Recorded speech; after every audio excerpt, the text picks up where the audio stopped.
All right, so we're going to go over the specific bone markings for your clavicle and your scapula. So just focusing on your shoulder bones. So here we have your clavicle. Now we have a rounded end. If you're looking at it from one view, if you kind of turn it this way, you have this very flat looking side. So flat this way, more rounded looking this way. Following the curvature, going over to the more lateral side of the clavicle, you have this flat spatula-like looking structure here. That is your acromial side. So the acromial end, the sternal end. I'll set this down so you guys can get a better end. So by following that, if we focus in on the acromial end, so this is in the superior view, we turn it to look inferiorly, we have this tubercle. That is your conoid tubercle. Now this is always going to be toward the acromial end. These features, the conoid tubercle and the acromial end, will help you side this. So turning this back to a more superior view, the acromial end needs to be on the lateral side. The conoid tubercle, which again is on the inferior portion, that has to be posterior and inferior. So by doing it like this, you can see that this is your right clavicle. So acromial end, conoid tubercle behind, my hand out of the way, the sternal end facing my sternum.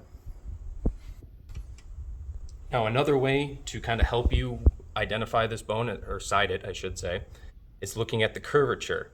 You have the concave side here, which is about 2/3 of your clavicle, and the other 1/3 is your convex side. Now the convex side is facing anteriorly, the concave side facing posteriorly. Now focusing in on your scapula, we have a couple, about 4 or 5 total things that we need you to identify on this bone. I'm going to pick this up here.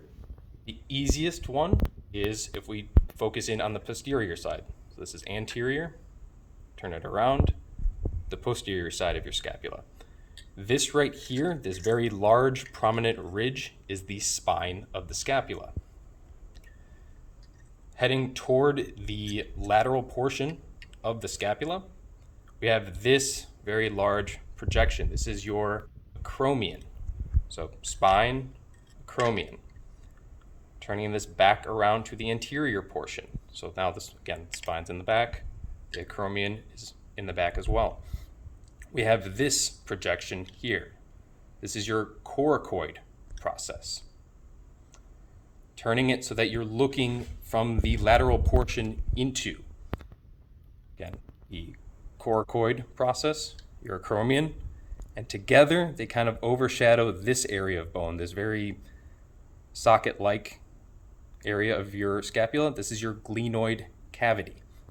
This is where your humerus of your upper arm is going to insert in a ball and socket-like joint. Now another way to kind of side the bone here is looking in toward the glenoid cavity. The side that the coracoid process is on is going to be the side that the scapula came from. So looking in at the glenoid cavity, the coracoid process is on the right side. We know that this is your right scapula.